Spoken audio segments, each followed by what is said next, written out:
Okay, so I was browsing around the internet today and I found out Christian Ehrhoff has officially retired from hockey.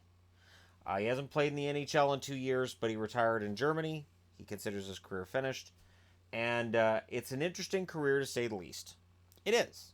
Christian Ehrhoff, a German born German player who's darn good.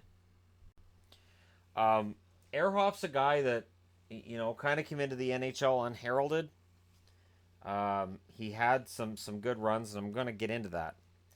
Um, his first year in the NHL was 2003 2004. At this point, he'd already been in the Olympics once, representing Germany in 2002. 41 games, 12 points. Um, July 25th of 2006, so right at the end of this season where he had 23 points in 64 games, he signs a contract outside of his ELC. So he was on an entry-level contract till here. He signs a 2-year, $1.7 million contract. Not bad. Um, 06 07, 82 games, 10 goals, 23 assists, 33 points. 07 08, 77 games, 1 goal, 21 assists, 22 points. Solid years for Ehrhoff. He's part of a pretty darn deep defense for the San Jose Sharks. And they say, you know what, we're going to make this guy pretty well paid. July 9th of 2008, they gave him a 3-year, $9.3 million contract. Year one of said contract, 77 games, 8 goals, 34 assists, 42 points. The criticism of Ehrhoff in San Jose that last year was that defensively, he lacks something. Yeah, offensively, he's great, but his nickname in San Jose was Ehrhoff because he would make those errors, unforced errors, and they felt that he was so much of a defensive liability, and that 3.1 million, they just wanted it gone. So they traded him to Vancouver on August 28th of 2009 with Brad Lukowich for Daniel Rahimi and Patrick White. Neither of those guys played games for San Jose, and there was never any intention of either of them playing for San Jose. Patrick White was a first-round draft pick for the Canucks that really they just wanted him off the books and out of their organization. And Rahimi was a half-decent journeyman defenseman who never made the NHL. So he goes to the Canucks, and it was kind of a gift from San Jose. Like, okay, we've got a lot of defensemen.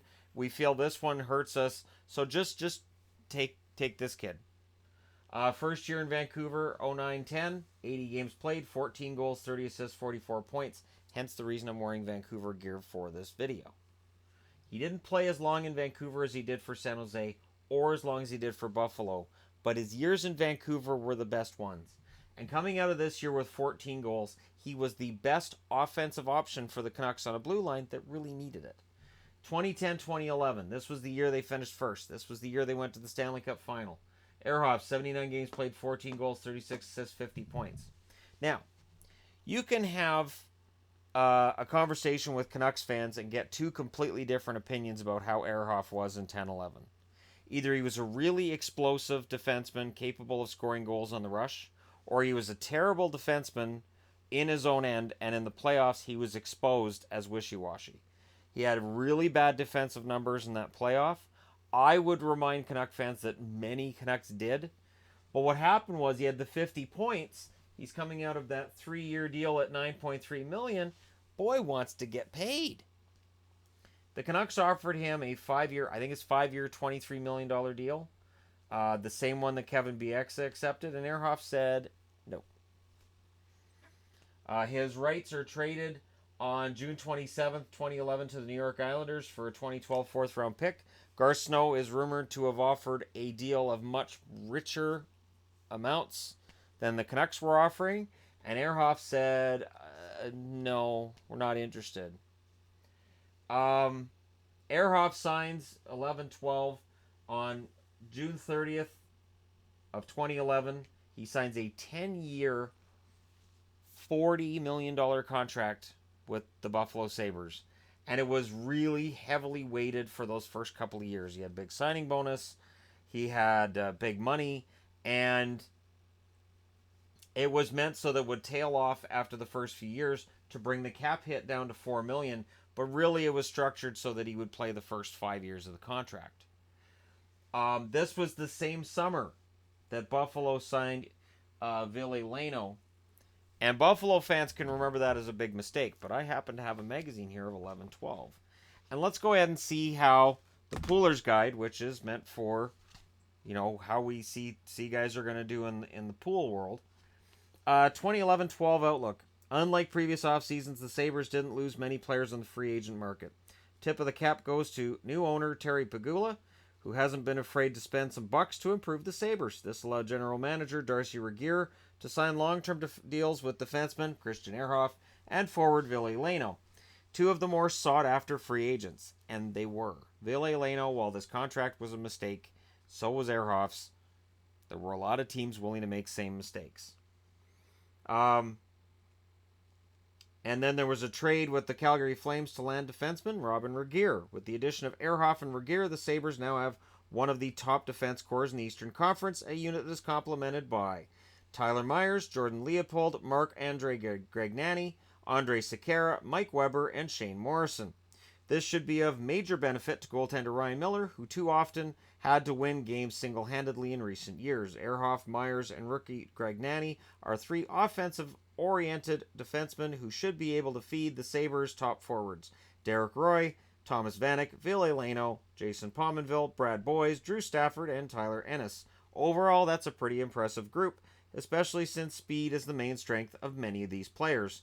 Toss in head coach Lindy Ruff's playing system, where half measures simply don't exist, and third and fourth lines manned by feisty, hard-nosed players like Paul Gaustad, Cody McCormick, and Patrick Coletta, and you have a club that should be able to get back in the playoffs, maybe even battle it out with Boston and Montreal for first place in the Northwest Division. They projected them for sixth, though. It's a funny thing. You praise the team, and you praise them, and you praise them, and then you go, yeah, but we're not going to go out of our way to really project anything really fantastic. And let me just go ahead and look up Ehrhoff here. Christian Ehrhoff was projected in his first year to score 13 goals, 31 assists, 44 points. No. So Ehrhoff's signing in Buffalo was a mistake for both. When Ehrhoff signed in Buffalo, he said famously, I feel like I have a good chance to win a Stanley Cup in Buffalo. Vancouver was removed by months from a Stanley Cup final when he said this. His first year, 66 games, 5 goals, 27 assists, 32 points. Buffalo misses the playoffs. Vancouver wins the President's Trophy, and Canuck fans rained down reverse praise all over Christian Ehrhoff. 12-13, he plays 47 games, 5 goals, 17 assists, 22 points. Better than year one, but still not living up to that contract. Year 3, 79 games, 6 goals, 27 assists, 33 points. And officially, Ehrhoff is a flop there. So what happens? June 29th, 2014, a compliance buyout is used on both Leno and Ehrhoff. The NHL coming out of the last lockout said, all right, in order to get to being draft or salary cap compliant, you guys can use buyouts, and there'll be no penalty for the buyouts that you get. Two compliance buyouts, you can use them and you get no cap penalty beyond this season. It was used on Ehrhoff, and I don't think he ever recovered from that. On August 23rd, 2015, so he was a free agent for a while after he got bought out. He signs a one-year, $1.5 million contract with Pittsburgh, which I thought was a steal. 49 games played, 3 goals, 11 assists, 14 points. And Pittsburgh didn't bring him back. 15-16. He signs a one-year, $4 million contract with Pittsburgh. It was the $1.5 million contract he signed a year later with LA. Even at a $4 million one-year contract for Pittsburgh, again, I thought that was a very good contract. A steal for LA the year after. Very good contract because I felt like Ehrhoff was better than this. I didn't know if he was as good as this, but I thought he was better than this, and I was wrong. 40 games played for LA, 2 goals, 8 assists, 10 points. And February 26th, at the deadline, he gets traded to Chicago for Rob Scuderi. He plays 8 games in Chicago, gets 2 assists. And that was the end of his NHL career. That's where it ended. Now, interestingly enough, World Cup of Hockey 2016, he plays for Team Europe, and he gets a silver. At the Olympics, Germany didn't qualify for the 2014 Olympics. 2018, the ones we just had, he gets a silver medal for Team Germany. Thus the reason I feel like this does qualify as video worthy. Um, because he gets maligned. He gets maligned for this right here. And it's the Anson Carter rule. Anson Carter comes to Vancouver, scores 33 goals with the Sedins, and then decides I'm going to make my money. And he went to Columbus. He got good money, and he was a buyout. Sometimes when you find that team that you play really, really well with, you sign there for less money than you might get somewhere else because you know you're not going to put up those stats anywhere else. I think if you look at Ehrhoff's career up till 10-11, there was no sign that he was going to fall apart. But definitely Buffalo took a huge risk on a defenseman that wasn't 23 or 24 years of age at the time they're signing him to a 10-year contract. This is why contracts have to be regulated now. This is why the NHL says this is the maximum length you can sign a guy for. Because Ehrhoff's contract was ridiculous. And for me, Ehrhoff will go down as, I'm going to think he's probably played the most games of any German-born player in the NHL. I'm just throwing that out there as German-born and trained. And for me, I will remember him as a defenseman who was excellent on the rush. There were goals he scored both of those seasons that just pulled me out of my seat. I was so impressed with him. And he had a solid career. And outside of the NHL, I played in the German league this year, and I think that's the way he wanted to go out. Was playing for, his home country, his home league, plays for his home country at the Olympics, and they get a silver medal. To go with his silver medal at the World Cup of Hockey. And I thought he played well in that too. So, there you go. Christian Ehrhoff, a guy who's remembered more for that big contract and less for some of the other things he accomplished.